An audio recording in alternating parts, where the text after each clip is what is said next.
to episode 160 of the CRICKETher Weekly. We are quite excited because the cricket season in England is going to be starting. It's already started. We were supposed to be at some cricket today, weren't we, Raf?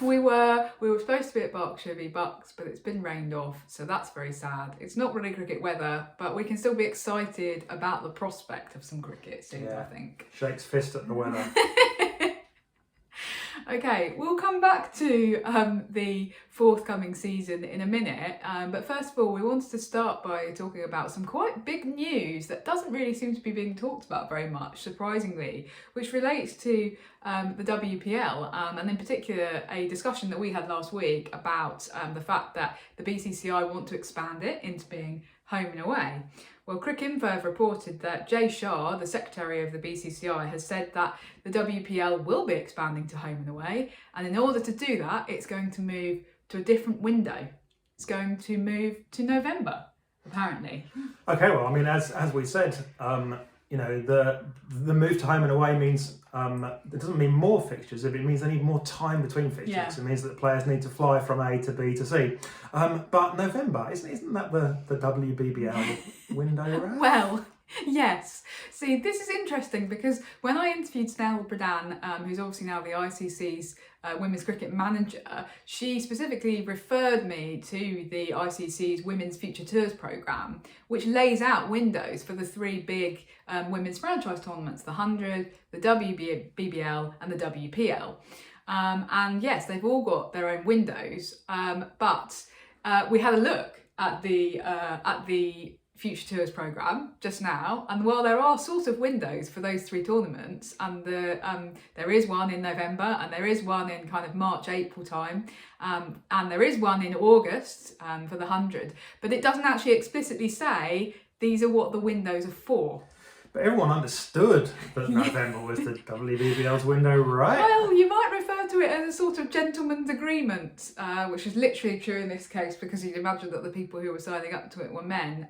But the Cricket Australia press release, when the Future Tours programme was announced, basically said this is great because it guarantees that our players can still have this window to play in the WBBL in November, right? Because their favoured windows for other things rely on that WBBL being in November. But the BCCI are now saying, no, that's our window. And they seem to be basically saying, we don't care about what anyone else might have been wanting to do in that window, right? So what are WBBL's options? I mean, I guess the two most obvious options are they find a different window. There's potentially a window around Christmas.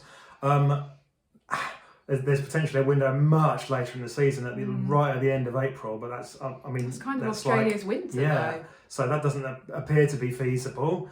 Or that they play them both at the same time. I mean, that sounds mad, doesn't it, Raf? I mean, what would happen with the likes of, Ash Gardner? Yeah, well, I mean, practically speaking, the BCCI are kind of saying we're going to have our WPL in this November. Well, I think that Cricket Australia will have already put in place a lot of the arrangements to have WBBL in November, right? So that's going to make things practically very difficult. They've already set up their TV schedules. Yeah. They've already, literally booked the stadiums. The grounds, and started putting in place those practical logistical arrangements. Yeah, booking hotels, all that, booking flights, all that stuff that you need to do. That it's much more expensive to do if you do it at the last minute. Yeah. So moving it is going to be really difficult, but going up in a direct clash, the WBBL and the WPL, what's going to happen? Well, it puts players like Ash Gardner on the horns of a dilemma, doesn't it? She is getting paid an enormous amount to play in WPL, but presumably there's some She's also getting paid quite an enormous amount to play for Australia, to be fair, and her Australia contract is also worth a lot of money. So, and do you think that she'll be contractually obligated, or players like her will be obligated contractually to play in WBBL? I would be surprised if the Australian international squad aren't contractually obligated to play in WBBL. But again, even if they're contractually obligated, what we've seen in men's cricket in this country over the 100 is exactly these kinds of dilemmas, that people are obviously obliged to play in a particular tournament, and then the men are now going, well, actually we don't want to play in it, we want to go and play in this Major League Cricket in the United States because that provides a shop window for us to potentially play in future in the IPL, which is enormously valuable. So, you know, so we're going to see those dilemmas. It looks like we're going to be seeing them much sooner than we thought. Yeah, and so the men have got that bargaining power, but you'd think that somebody like Ash Gardner might now also have that bargaining power to be able to say, well, I want to play in this thing that's going to earn me however many hundreds of thousands of dollars a year for a much shorter time than my commitments to Australia. If Cricket Australia want to come down really hard, then they could say, no, you're playing in WBBL and that's that. And if you want to go off and play in India, then that's up to you, but you won't be playing international cricket again. That is going to be even more tricky for players, because I think that there's going to be some stigma attached if you're one of the first players to turn around, first female players to turn around and say, effectively say, I need that money, or I want that money more than I want to keep playing international cricket. Yeah, it's very interesting, isn't it? The players that have currently done that, your Liz Elleys and your Deandra Dottins, the implication from the players has always been, oh, well, the board basically, didn't want me anymore. I had a falling out with the board. The board are all horrible. Donna Van Niekerk's come out pretty much and said some similar things, hasn't she? She has on the last couple of weeks. Yeah. And so they've been able to blame it on the board and go, well, it wasn't me that wanted the money, it was the board that forced the board forced my hand. But whereas this is literally if Ash Gardner does that, it'll be much more explicit of like, no, I'm doing this because they're paying me, several £100,000 to. Yeah, and I think that as I say, there'll be stigma, there'll be criticism in the press. The Australian press are very harsh on cricketers, more so than our press are, just purely because there's more interest over there. So I think it could be very tricky. It's going to be very interesting to see what happens. It is. Okay, so Sid, our cricket season is starting. We've got the RHF Trophy starting next weekend, and we've got a new team. Or is it a new team, Sid? Well, I asked this on Twitter because there was, people have had different opinions about whether the Blaze is a new team from Lightning. And Jamie Ramage raised it. I put together a Twitter poll. What was the results of our Twitter poll, Raf? Okay. Well, so the Blaze is the new team for the East Midlands, isn't it? The new regional team. So effectively, just to recap, viewers and listeners, they've moved from being based at Loughborough University and being called the Lightning to now being based somewhere else at Trent Bridge and being called the Blaze. Okay, so there's this question: do the records stand? Or is it just a and it matters thing? because of the statistics. If somebody's hit 100 for Lightning, does that mean they've also hit 100 for Blaze? Okay, now the results of the Twitter poll were quite one-sided actually. 80% of people who voted in that poll said it's the same team and the stats should all carry over, and 20% of people said that it shouldn't, it's a new team.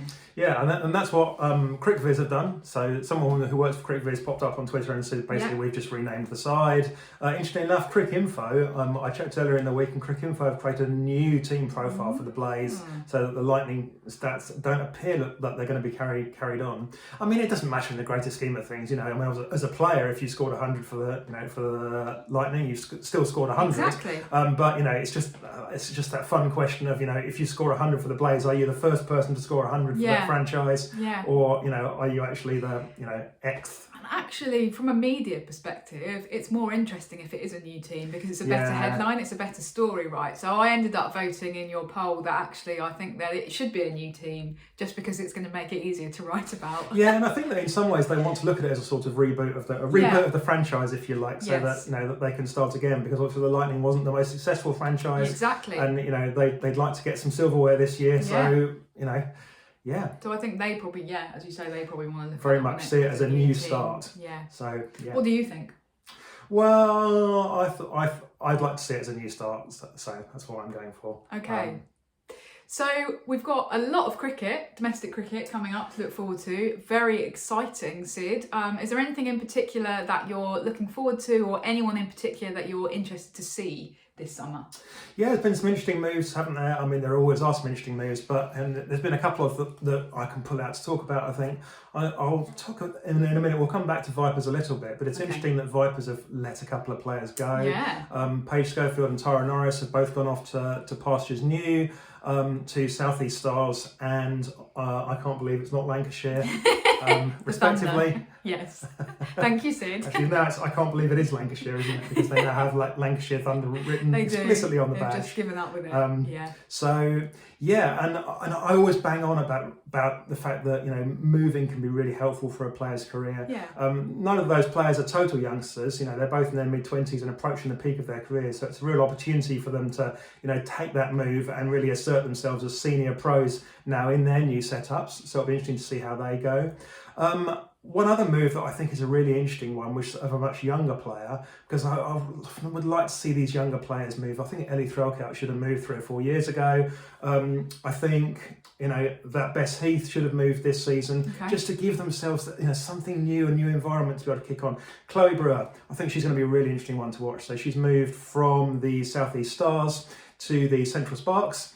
It looks like she's going to get some really good opportunities in the warm-up matches. She's been bowling first change. She's been batting at top of the order, and that's a really, really good chance for a 20-year-old to kind of give new impetus for their career, take in all that advice from all those new coaches. She'll have a load of new faces around her. She'll learn more in the next 6 months than she has in the last 2 years, kind of thing, because you do just absorb different things from different people. So it's a brave move to go up, to a new city where you haven't lived before, to move from London to Birmingham. But one that I really hope comes off from her, so look out for her. The other person to look out for me this year is to look how Alexa Stonehouse is going to go on this year. I did mention her a year ago, and I mentioned her actually in the same breath as Freya Kemp, and I was like, there's these 2 youngsters, they both have massive potential as big hitting batters. I reckon Alexa Stonehouse, I said, is the one that's going to make it first. So what do I know about any of this stuff? Of course, now Freya Kemp is an established England player. Stonehouse has got one major disadvantage: she doesn't play for Vipers, Sid. So there you go.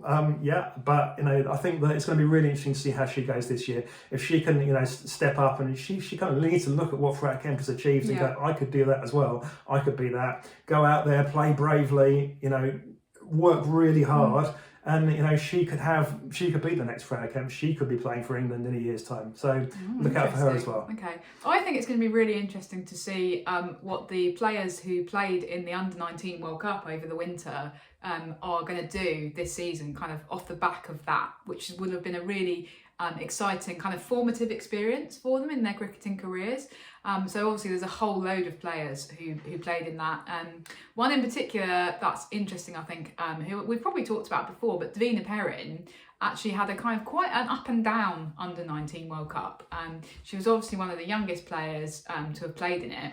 She's one of the few that will get another Under-19 World Cup. So there She's you young go. enough that she'll get another one. Yeah, and perhaps may have been disappointed with her personal performances, but I think that cricket is so much about kind of being able to bounce back and recover when it's not gone very well. And she has got time on her side. Yeah, so I think it will be interesting to see how she recovers from that.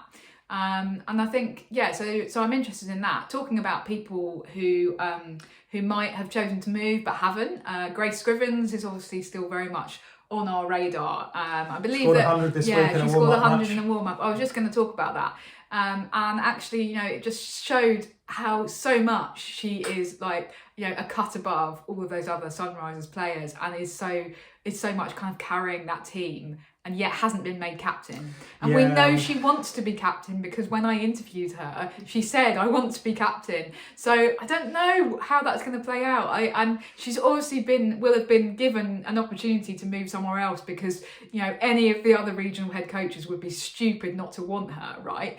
But she's chosen to stay at Sunrisers, and can she actually achieve some success for them? And how does that kind of that carrying that team, how long can you do that without getting frustrated, I guess, is an interesting question. Yeah, no, and I'm disappointed about the captaincy thing. Again, no shade on Kelly Castle, but I mean, we need Grace Scrivens to get the captaincy experience. Yeah. So the only logic to me seems to be that somebody has told them that Gracie is going to be in the England teams, or she's going to be in the England squads this year, and therefore it's not worth it. Yeah.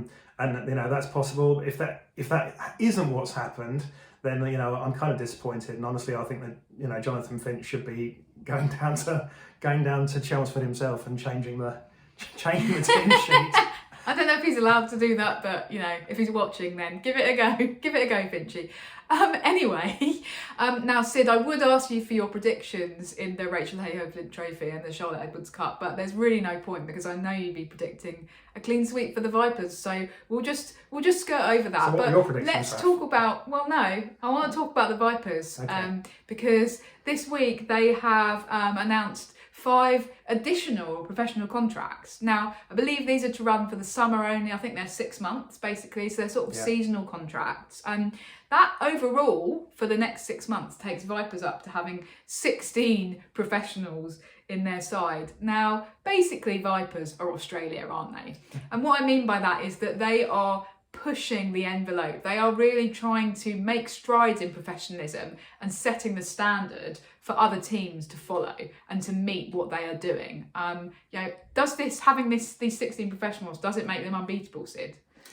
I don't think it makes them unbeatable. Can you try and do it with a little bit less bias? As we've said, they have let a couple of players go, and they put some faith in their younger players here to kind of step up in that situation. And that may be something that comes to fruition this year, but it may take a couple of years.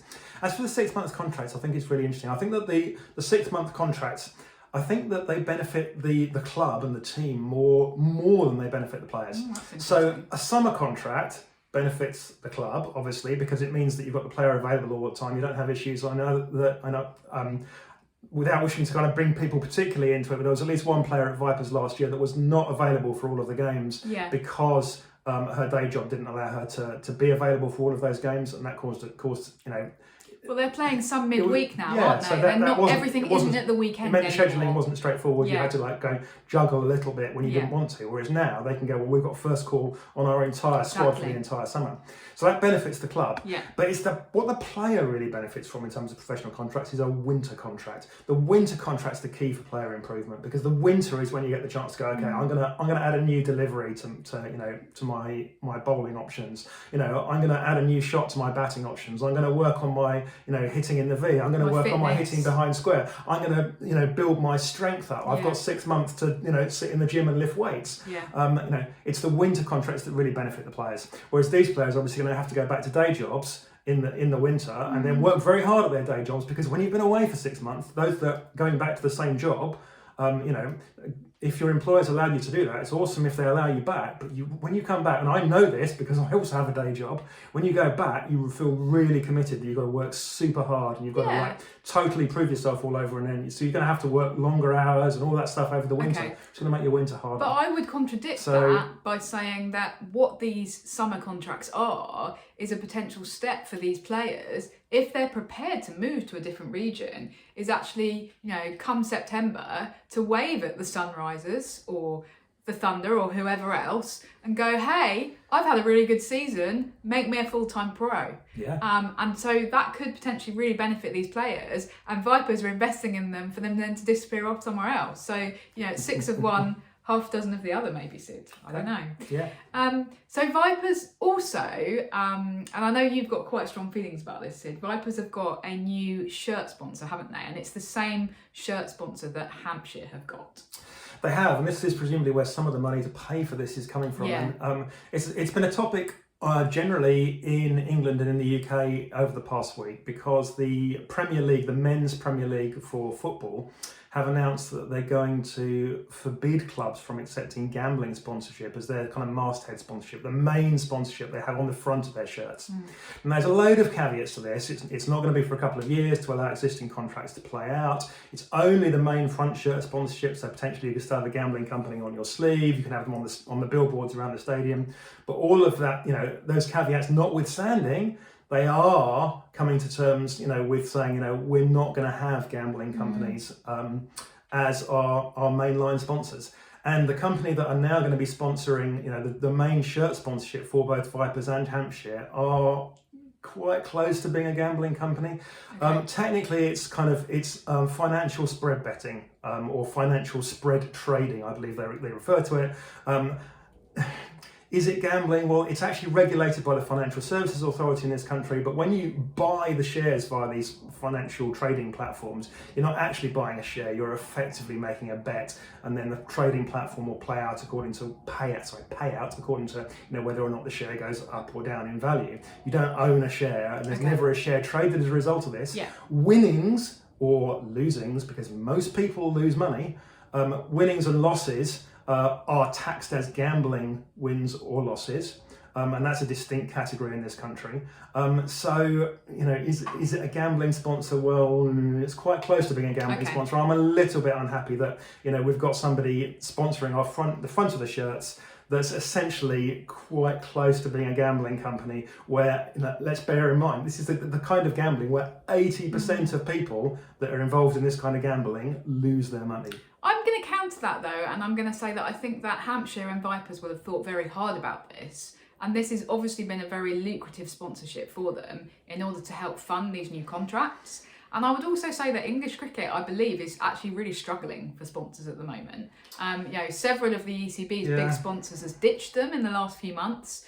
We know that for the 100, they had to go to this junk food, this crisp company, in order to get shirt sponsorship, and they were criticised a lot for it, but presumably this company were paying out a lot of money. And so actually, I don't know, they always say like beggars can't be choosers. And I'm not saying that Vipers have gone to this company cap in hand, but if we want there to be investment, it's difficult. That's all I'm saying. It's a dilemma for cricket, isn't it? Because it doesn't have the same commercial clout as we football don't have does. the clout to have people like the Tata Dark Safari sponsoring us. Yeah. So we could get Tata Tea Gold to sponsor Vipers. Surely Tata Tea Gold would have to sponsor the Gold at Sunrisers, isn't it? Okay, well, I just want to see more adverts. I love that advert so much during WBBL. Anyway, okay, so this kind of segues into something else that I wanted to talk about, because there's actually been a report released quite recently, if not this week, about the finance of English cricket more generally. It's about 120 pages. I'm going to say up front, I haven't read the whole thing.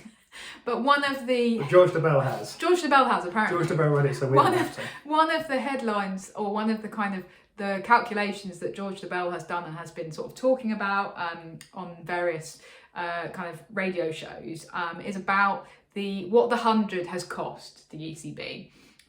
So he is basically saying that the 100 has so far lost the ECB £58 million.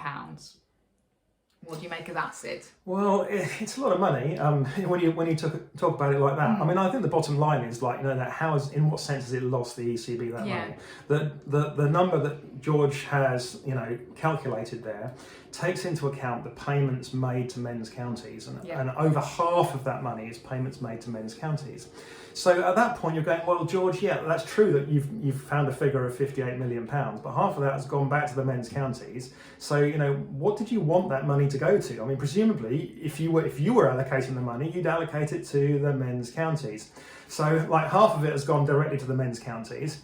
Anyway, so it's gone to the same place that it would have gone to anyway. Yeah, there is a mysterious figure of £9 million that's gone to MCC that nobody seems to be talking about. To quite account for this £9 million. So that's a bit weird. MCC, but I mean, at the end of the day, the MCC, the MCC's relationship with the ECB is sort of symbiotic, and that's a difficult one, I guess. They're not the same thing, but they sort of are the same thing, and the headquarters is in the same place, and so there's arguments for that. I mean, the bottom line is, right, people are using this as a stick to beat the 100. They've plucked a huge, great figure out of the air and gone, this is an enormous figure, and this is why the 100 is bad. And what's really bad for the ECB is the 100 is now taking flack from both ends. It's got a gun pointed at both heads or something. What? The 100 is taking flack from people at one end going, you're spending money on the 100 that you could be spending on implicitly men's county cricket. You could have just reinvested that money in the Blast and everything would have been wonderful. But at the other end, it's also being attacked from the people for not having enough money in the 100, where you're going, well, Alex Hales wants to go and play in Major League Cricket, but if that's because the 100 can't pay him the salary that he wants, so we need more money in the 100. So nobody's got any love for the 100. And for me, this is just this is the fundamental mistake that the ECB made was not with the 100, was not getting buy-in from the traditional fans. They ignored them and they acknowledged they made a mistake there. But this is now coming back to bite them, because now, you know, everyone's gunning for them. And I just don't ultimately see how the 100 is going to survive this, because we're into a third year now, or a fourth year if you count the year that didn't happen because of the pandemic. A fourth year of, you know, nobody's buying into the 100. Most people from men's cricket still seem to hate it. And, you know, the people that were pro the 100 now hate it as well, because it's not as good as the, you know, Indian Premier League or the BBL, and it's not offering enough money. And that's really pessimistic, Sid, given how much of the 100 has been about trying to create a level playing field for women's cricket. And I actually don't think that everyone is like... I think that the 100 is attracting new fans into cricket. And that's the issue, is that we've got this divide between new fans and old fans. I don't think, wow, that was a very pessimistic assessment. I wasn't quite expecting you to be so pessimistic there. All I was going to say was that I don't think that this is this thing about, the ECB spent £58 million on the 100 is the gotcha that the men's counties think it is, or that fans of the men's counties think it is. Because basically what it's saying is that in order for English cricket to have a competition that treated women's cricket in an equal way, or an approaching equal way to men's cricket, they actually had to spend all of this money on something totally new and invent a totally new format and a totally new competition, because the existing situation for women's cricket and the existing investment in women's cricket by the men's counties was so poor that they had to literally generate a revolution in order to make it possible to have the women's 100 alongside the men's 100. Now that does not reflect well on the men's counties. That reflects really poorly on the men's counties, because it suggests that they sat there for 20 years with women's county cricket under their remit and they did nothing to promote it. And they can now, all they like, they can go, Somerset, we've given our women the same shirts as the men. Well done. Where were you 20 years ago? And that's the thing that makes me really cross. And you read below the line of George DeBell's thing on Twitter about, they spent £58 million on the 100. And it's all people saying that the money should have been spent on the Blast or the Men's County Championship. There is nobody out there saying we should have spent this money on supporting the Women's County Championship. Nobody. I've heard literally nobody say that, and it just makes me really cross, because basically what people are saying is that they wanted the status quo to remain, and the status quo was rubbish for women's cricket. Okay. Right. So that's the 100. Now, a little bit of international news to finish up with this week, Sid, from the West Indies. And Courtney Walsh has been sacked as the head coach, or as the West Indies Cricket Board put it, his contract has come to an end and it is not being renewed, which is basically code for we've sacked him. Now, you did a little bit of investigating into his win-loss record with the team, didn't you, just before we came on air? Yeah, and it's gone down a little bit. So, the kind of 3 years, so he's been the manager since 2020, March 2020, and the 3 years prior to that, they had, a win percentage of like 36%. During his reign, the win percentage has fallen to 32%. So that's not, I don't think it's really of much significance, to be honest. We're talking about a couple of games either way. And I just don't feel that, that he was the problem. I think that West Indies cricket has, big problems ahead of it, and it's going to struggle to, West Indies women's cricket is going to struggle to remain relevant, and West Indies men's cricket is struggling, continues to struggle as well. And I don't think that, firing the coach is going to be the magic bullet. It's the thing that we do, though, isn't it, in cricket? Because we've talked about this in relation to the English context before. Firing Mark Robinson after England were humiliated in the 2019 Women's Ashes because he was the guy that was going to take the blame for that, right? And so clearly West Indies women have had a really, really poor few years and very, finding it really hard to compete at World Cups and in bilateral series and things like that. And so they've gone, okay, well, the problem is the coach. And it is something that we see in cricket, but as you say, not necessarily very helpful for them. Honestly, I think they could appoint, if they appointed Charlotte Edwards as the next West Indies coach, I think she'd struggle as well, Okay, because it's about the resources you've got at your disposal, ultimately, isn't it? Yeah. And the one thing about having Courtney Walsh, I will just say, is that he was like a really big name in men's cricket. And you feel like almost there is still a cultural shift that needs to happen in the Caribbean about kind of attitudes to women's cricket. that it's still seen very much as kind of the lesser version of cricket, in a way that hopefully we're starting to shift away from in England and Australia. And actually having Courtney Walsh as your head coach, people go, oh, we know him, he's coaching the women, maybe we should watch some women's cricket. So they've kind of maybe shot themselves in the foot to that extent, depending on who they get as their next head coach. Yeah, we'll see. But I don't think they're going to find it any easier. Okay, let's see. Well, thank you very much for tuning in, and we will see you in a week's time. Bye. Bye.